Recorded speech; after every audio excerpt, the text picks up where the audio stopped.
31-0 for Minneapolis for the Lions, and for Prater, he comes in also a senior. One of those losses, at least one of those losses for O'Halloran came to Prater because they met each other, I believe, at the Ellsworth tournament.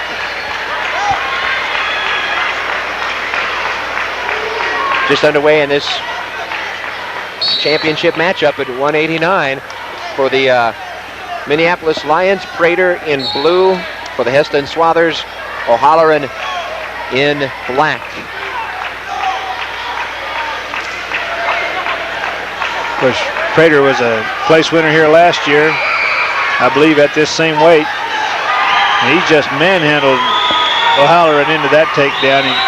Not to take anything away from his technique, but there was a little bit of strength involved in that too, and he just pulled it around there where he wanted it. A little bit of strength, I'm sure, is a necessity in this wrestling business, although I've seen some pretty sinewy wrestlers that have a lot of leverage and you don't know where they got the muscle, but these guys have both strength and flexibility. Remember a guy telling me once he wrestled a guy that looked like he was tied together with piano strings. He said, when I got out there on the mat against him, I found out he was. Because some of those little thin guys will really surprise you with their strength. Cut them apart. Again, we're at the 189-pound weight category. Prater out in front. He's on top in the blue. He's 31-0. He's a senior. As Fred mentioned, he took 5th last year in this tournament. He won the Ellsworth Invitational and was named the outstanding wrestler of that tournament. That's true. And he definitely was. He also took 1st at the Phillipsburg Regional. So he's had a tremendous year for head coach Jeff Giles and the Minneapolis Lions. Jeff's done a good job of building a program up there at Minneapolis. It's the only coaching job he's ever had, and he's come in here and he's really done a good job. He's had him with outstanding wrestlers every year since he's been there, and he's just, I think, a pretty solid coach. You watch his kids wrestle, even the ones that are not winning know what they're doing. Now the flip of the coin, and looks like Prater's going to go to all fours. He's in front 2-0. O'Halloran from Hesston will be on top with the touch. This is a rematch of last year's 5th place matchup. That's true. I'd forgotten about that, but that's right. And Prater won that one, right? Yeah, I think it was 6-2, yes. So he stood up out of that, and he's trying to break all but out. There he goes. Make it 3-0 with that escape point. O'Halloran's leg is really wrapped up, that left leg, and he's a little bit mild on that left leg, it looks like. Well, a lot of that is he's wearing a brace, and a lot of that is just padding that's required to go over that brace so it doesn't hurt the opponent any. So I don't know what happened to it, but you know, anytime you're wearing a brace, you know you've got some problems.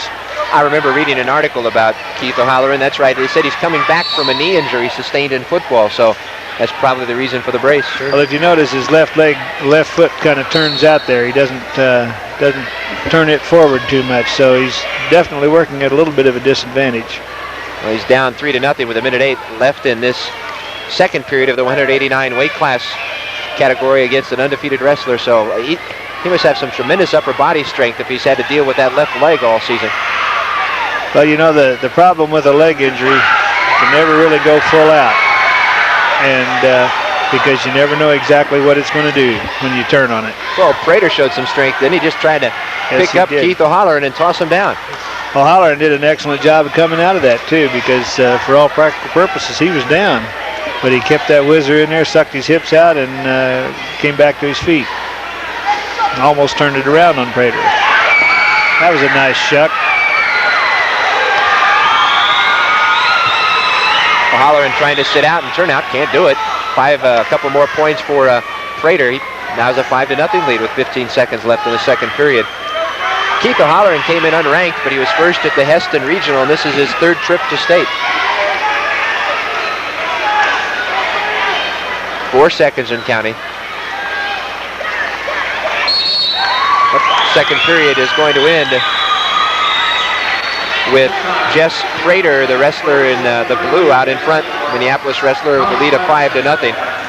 Has wrestling changed over the years? I mentioned earlier a name, Wayne Euban, athletic director and former coach from Phillipsburg. We saw Jake Durham last year get into the Hall of Fame, the Coaches Hall of Fame. Has wrestling changed that much from the 50s to the 60s to the 70s to what we have now? Wrestling is still wrestling. The overall quality of the wrestlers in the state has gotten better and better and better. But basic wrestling is still the same. It's just that everybody's a whole lot better at doing it. Does technique change that much over the years? Technique doesn't change a whole lot. Philosophy does, which alters what technique you try to use. I remember when Oklahoma State was winning all the NCAA titles with their takedown release technique. They came in and they changed the rules where your first takedown was 2 and everything after that was 1, and they still won it. So they changed the rules back and gave them 2 for every takedown again, but it's basically the same sport. I would imagine the training styles and the training behaviors changed just a bit.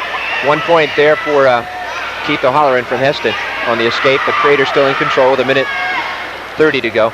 Well, there's a lot more knowledge out there now on how athletes need to eat and how they need to train, and of course a lot more kids are lifting weights now than used to, so that's changed the face of it a little bit, but it's still the same sport. Got to do some of the same basic things to win, and Jesse Prater's doing that. Led 2-0 after the first period, 5-0 after the second. Again, we're at Gross Memorial Coliseum on the campus of Fort Hays State University for the 3-2-1A State Wrestling Championships. Lance Lippert along with former head coach Fred Scott, now official Fred Scott from Ellsworth, and a point there given to O'Halloran. For stalling. Prater was backing up too much. That was his second call, so he lost a point on it.